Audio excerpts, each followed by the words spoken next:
이번 시간에 학습 목표와 학습 내용을 살펴보겠습니다.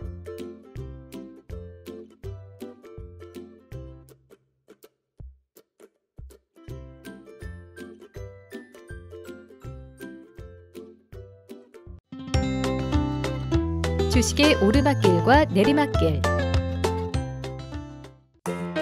주식 투자. 주식 투자를 해서 큰 이익을 봤다는 사람도 있고 큰 손해를 봤다는 사람도 있습니다. 주가가 올랐다며 기뻐하고 때로는 주가가 떨어졌다며 슬퍼하는 어른들을 주변에서 많이 보았을 텐데요. 심지어는 주식 때문에 나라 전체가 들썩이는 내용이 뉴스에 나오니 어떻게 보면 부정적인 이미지가 더 강한 것 같기도 합니다. 과연 주식은 어른들이나 하는 골치 아픈 숫자 싸움인 것일까요? 아니면 돈을 몽땅 잃어버리게 하는 무시무시한 도박일까요? 만약 주식에 대해 이러한 오해를 하고 있었다면 이제는 주식에 대해 정확하게 배울 때가 되었습니다. 주식은 어렵기만 한 일도 도박도 아닌 너무나 자연스러운 경제 현상입니다. 주가는 어떻게 오르내리는 것일까요? 주가는 주식의 가격을 말합니다. 주식이 눈에 보이는 것도 아닌데 사고 팔 수 있다니 참 신기한 일입니다. 마트에 가서 아이스크림을 사본 사람이라면 누구나 알 것입니다. 아이스크림의 가격은 어제도 오늘도 동일합니다. 만약 가격이 오른다면 100원이나 200원 정도 오를 수는 있을 것입니다. 어제까지만 해도 1000원이었던 아이스크림이 오늘 갑자기 1500원으로 올랐다가 다시 다음날 800원으로 떨어지는 일은 없습니다. 그런데 신기하게도 주식은 그렇습니다. 똑같이 시장에서 거래되는데 주식은 오르내리는 일이 아이스크림보다도 빈번하고 그 변화의 폭도 큽니다. 왜 그럴까요? 배당 이득과 자본 이득. 앞서서 주식에 투자하면 배당을 받고 이득을 얻는다는 것을 배웠습니다. 그런데 주식으로 수익을 얻는 또 하나의 방법이 있습니다. 바로 자본 이득입니다. 자본 이득이란 주가가 올라감에 따라 얻을 수 있는 이득을 말합니다. 아이스크림을 사듯이 주식을 1000원에 사보겠습니다. 그리고 1년 뒤에 1200원에 팔았습니다.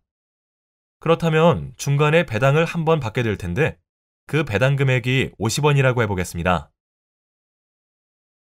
그렇다면 나는 1년 전에 산 1000원짜리 주식 덕분에 1년 뒤에 250원을 번 셈입니다. 여기서 200원이 자본 이득, 50원이 배당 이득입니다. 1000원을 투자해서 250원을 벌었으니 25%의 수익을 낸 셈입니다. 이것을 주식 수익률이라고 합니다. 하지만 주식 수익률은 정해진 것이 아닙니다. 확정된 것이 없기 때문에 도리어 떨어질 수도 있습니다. 주가는 시장 논리에 의해 결정됩니다. 주식을 발행한 회사의 가치가 올라가면 주식을 구매하려는 사람들이 많아집니다. 수요가 많으니 자연스럽게 주가가 오르고 배당 이득도 오르게 되며 주식 수익률도 높아집니다. 하지만 기업의 가치가 떨어지면 그 반대가 되겠죠?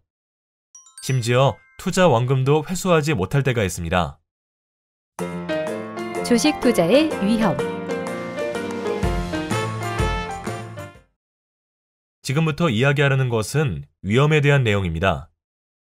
주가에 영향을 끼쳐 배당과 자본이득을 오르내리게 하는 것이 바로 이 위험 요인입니다. 이것은 기업 외부에 있을 수도 있고 내부에 있을 수도 있습니다. 먼저 시장 위험입니다. 예를 들어 전 세계적으로 유례없는 불경기가 장기화되면 사람들의 소비가 줄어듭니다.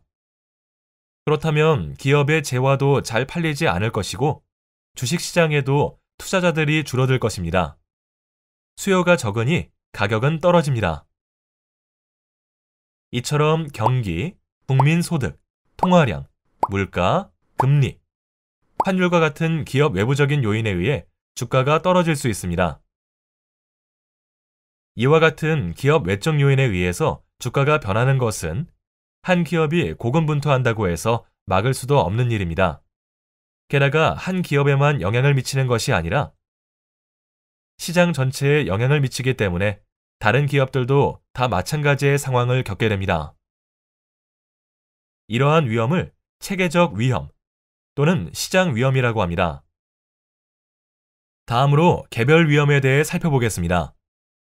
톱스타 A씨를 파이 회사 광고 모델로 고용합니다. 인지도가 높은 A씨의 영향으로 어떤 맛인지 궁금한 사람들이 너도나도 파이를 사 먹겠죠? 아마도 파이가 더욱 잘 팔리게 될 것입니다. 파이 가격이 오르는 것은 물론이고 주식의 가격까지 오르게 될 것입니다. 주가가 오른 이유는 A씨의 이미지에 힘입어 기업의 이미지가 좋아졌기 때문입니다. 이외에도 기업의 경영 능력, 시장 점유율, 재무구조, 경영장, 연구개발 능력 등과 같은 기업 내적 요인이 주가에 영향을 미칠 수 있습니다. 만약 연예인 A씨가 사회적 문제를 일으킨다면 파이 회사 이미지 역시 나빠지겠죠? 이처럼 전체적인 경기 동향과는 관계없이 기업에 개별적으로 영향을 줄 수 있는 위험을 비체계적 위험 또는 개별 위험이라고 합니다. 체계적 위험과 달리 특정 기업의 위험은 다른 기업의 주식 가격에 영향을 미치지 않기 때문에 여러 주식에 분산 투자하면 이러한 비체계적 위험은 어느 정도 회피할 수 있습니다. 투자를 하려면 위험을 파악해야 합니다. 앞서 보았듯이 우리의 의지로 대처가 충분히 가능한 위험이 있고 그렇지 않은 위험이 있습니다. 개별 위험은 어느 정도 대처할 수 있는 위험입니다. 해당 기업에 대해 꼼꼼히 따져보고 가능성이 있는 기업 몇 곳을 골라 분산 투자를 하면 됩니다. 문제는 분산 투자를 하여도 제거하거나 축소할 수 없는 위험입니다. 그것이 바로 시장 위험입니다. 시장 전체에 영향을 미치기 때문에 분산 투자를 하여도 소용이 없습니다. 시장 위험에는 어떤 것들이 있는지 더욱 자세히 알아보겠습니다. 시장 위험과 주가. 경기와 주가에 대해 알아보겠습니다. 경기에는 불황기, 회복기, 호황기, 쇠퇴기가 있습니다. 불황기에는 투자자도 기업도 위축됩니다. 시장에 돈이 돌지 않는 상태입니다. 회복기는 정부가 불황을 극복하기 위해 통화량도 늘리고 투자도 유도하며 서서히 소비가 확대되는 시기입니다. 호황기는 소비의 최고조 시기입니다. 경기가 회복되어 자금이 빠르게 유통됩니다. 쇠퇴기는 소비가 다시 줄어 기업의 수익이 떨어지는 시기입니다. 주가는 경기와 함께 움직이지 않습니다. 미래에 대한 예상을 반영하고 먼저 움직입니다. 호황기에는 경기가 최고조에 달하기 전에 주가가 먼저 하락세로 접어듭니다. 반대로 경기가 불황이라면 회복기로 변하기 전에 주가는 상승 곡선을 그리게 됩니다. 다음은 물가와 주가에 관한 설명입니다. 물가는 세 가지로 나누어 설명하겠습니다. 물가가 상승하는 인플레이션, 물가가 하락하는 디플레이션, 경기 불황이지만 물가는 상승하는 스태그플레이션이 있습니다. 인플레이션 시기에는 경기가 활성화되기 때문에 주가가 상승하게 됩니다. 그러나 디플레이션일 때는 주식보다 안전한 채권에 많이 투자를 하게 되어 주가는 떨어집니다. 스태그플레이션 상태에서는 투자자들의 실질 소득이 줄어 구매력이 떨어지므로 주가도 떨어집니다. 즉, 인플레이션을 제외하고 주가는 오르지 않습니다. 그러나 너무 급격한 인플레이션이 생기면 사람들은 눈에 보이는 확실한 자산을 찾게 되어 주가가 다시 떨어집니다. 국민소득과 주가입니다. 국민소득이 증가한다면 소비자는 당연히 늘어납니다. 투자자도 마찬가지입니다. 소비와 투자가 늘어나면 기업 이익이 증가합니다. 기업이 성장하니 주식을 사려는 사람이 많아지고 시장에 투자 자금이 증가합니다. 따라서 기업의 주가 또한 상승하게 됩니다. 국민소득이 떨어진다면 결과는 그와 반대라고 하겠습니다. 통화량과 주가에 대해 알아볼까요? 통화량이 증가한다는 것은 각 가게의 여유자금이 증가한다는 의미입니다. 따라서 가게는 여유자금으로 주식을 매수하고 대체적으로 주가가 오릅니다. 하지만 주의할 점이 있습니다. 통화량이 너무 많아지면 화폐 가치가 떨어집니다. 때문에 눈에 보이지 않는 주식보다는 부동산 같은 실물 자산을 더 선호할 수 있습니다. 이럴 때는 주가가 하락할 수도 있습니다. 다음은 금리와 주가입니다. 금리는 주가와 반대로 움직입니다. 금리가 떨어지면 기업 입장에서는 좋습니다. 내야 할 이자가 줄어드니 재무 상태가 좋아지고 그만큼 적극적으로 투자에 관심을 갖게 됩니다. 투자가 경영 성과로까지 이어진다면 기업의 가치가 올라가고 주가도 상승하게 됩니다. 투자자 입장에서는 어떨까요? 은행의 예금 금리가 낮으니 굳이 은행에 돈을 예금하려 하지 않습니다. 그보다 수익률이 높은 주식에 더 투자하게 됩니다. 따라서 주가가 상승하게 됩니다. 반대로 금리가 올라가면 주식시장보다는 은행을 찾게 되니 주가가 하락하게 됩니다. 마지막으로 환율과 주가입니다. 1달러가 1,000원이라고 가정했을 때 환율이 오른다는 것은 1달러를 얻는데 1,000원 이상을 내야 한다는 의미입니다. 환율이 떨어진다는 것은 1달러를 얻는데 1,000원 미만의 돈을 내야 한다는 뜻입니다. 그래서 환율이 오르면 수출 기업은 좋습니다. 외국에 우리나라 제품을 더 많이 수출할 수 있기 때문입니다. 그러면 기업이 성장하기 유리하므로 주가는 오를 수 있습니다. 하지만 외국인 투자자 입장에서는 환율 상승으로 손해를 볼 수 있어 주식을 매도하려는 경향이 커지게 됩니다. 그러면 주가는 하락할 수도 있습니다.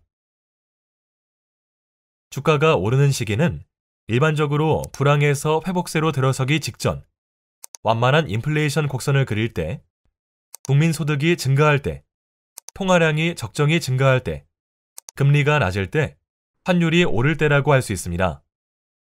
반대의 상황은 시장 위험도가 높은 상태입니다. 따라서 분산 투자를 한다고 해서 위험에서 바로 벗어나거나 위험을 최소화할 수 없을 것입니다. 그러나 이 시장 위험도 축소할 수 있는 방법이 하나 있습니다. 바로 장기 투자입니다. 흐름을 자세히 살펴보면 기업 외적 요인은 고정적인 것이 아니고 언젠가는 변하는 금융현상입니다. 따라서 주가가 폭락하여도 폭락한 주식을 매입하여 오래 보유하고 있으면 도리어 이익을 보기도 합니다. 정리하면 종목 개별 위험은 분산 투자로, 통제 불가능한 시장 위험은 장기 투자로 대처가 가능합니다. 청소년도 주식을 살 수 있을까? 어린이 주식 부자라는 말 들어보셨나요? 많은 수는 아니지만 뉴스나 책에서 심심치 않게 미성년자 아이들이 억 단위의 주식을 보유하고 있다는 내용을 만나곤 합니다. 이런 이야기를 듣다 보면 어린이나 청소년도 얼마든지 주식 투자가 가능하다는 것을 대충 짐작은 하고 있었을 것입니다. 실제로 많은 부모님들이 아이들의 경제관념을 어려서부터 길러주기 위해 주식시장을 이용하기도 합니다. 주식을 생활 속에서 접하면 내가 투자한 기업에 관심을 가지게 되고 자연스럽게 금융경제 시장을 공부하며 성장합니다. 게다가 이렇게 어려서부터 모은 돈은 나중에 대학 등록금이 되거나 배낭여행비 등 다양한 용도로 쓰이니 일석이조입니다. 그럼 우리도 함께 주식 투자에 참여해 볼까요? 매매 거래의 절차. 주식 투자를 결정했다면 우선 어떤 증권회사가 좋을지 고민해보고 부모님과 함께 증권회사를 방문합니다. 증권의 매매 거래 절차는 대체로 다음과 같이 진행됩니다. 먼저 증권계좌 개설입니다. 은행에 저축을 하려면 내 이름으로 된 계좌를 만듭니다. 증권 역시 거래를 하기 위해서는 증권회사에서 증권계좌를 만듭니다. 증권계좌를 개설하면 통장과 증권카드가 발급됩니다. 요즘에는 종이로 된 통장과 플라스틱 카드가 없어도 증권회사와 계약한 은행에 가상계좌가 신설되어 스마트폰 어플로 얼마든지 확인할 수 있답니다. 다음으로 매매 주문 및 체결입니다. 카페에 가서 아메리카노를 주문해 봅시다. 그러면 직원이 보통은 묻습니다. 아메리카노 한 잔 맞으세요 라든지 따뜻한 것으로 드릴까요? 아이스로 드릴까요? 등의 확인을 받습니다. 결제를 할 때도 여러 가지 묻습니다. 할인은 받는지, 현금인지 카드인지, 현금 영수증은 발행하는지, 포인트 적립은 하는지 등 조건을 모두 확인하고 나서야 결제를 하고 음료를 받을 수 있습니다. 투자자가 종목을 매매할 때도 마찬가지입니다. 증권계좌에 주식을 사기 위한 돈을 입금한 후 사고자 하는 주식의 종목, 수량, 가격을 입력해 증권회사에 주문을 제출합니다. 이 주문은 증권회사에서 한국거래소로 넘어갑니다. 주식 매매 시 알아둬야 할 것들. 주식 매매 시 알아둬야 할 것들 중 첫 번째로 매매 거래일입니다. 매매 거래일은 월요일부터 금요일까지이며 토요일, 법정 공휴일, 근로자의 날, 12월 31일, 기타 거래소가 필요하다고 인정하는 날에는 매매 거래 및 결제가 이루어지지 않습니다. 다음은 매매 시간입니다. 정규 시장의 매매 시간은 오전 9시부터 오후 3시 30분까지이며 시간외 시장은 오전 8시부터 오전 9시까지와 오후 3시 40분부터 오후 6시까지입니다. 다음은 호가 가격 단위입니다. 호가 가격 단위는 주문을 낼 수 있는 최소 가격 단위로 호가 가격 단위에 맞지 않게 주문을 내면 주문 처리가 되지 않으며 시장별로 차이가 있습니다. 다음은 매매 수량 단위입니다. 매매 수량 단위는 주문을 낼 수 있는 최소 수량 단위로 유가증권 시장, 코스닥 시장 및 코넥스 시장 모두 한 주로 정해져 있습니다.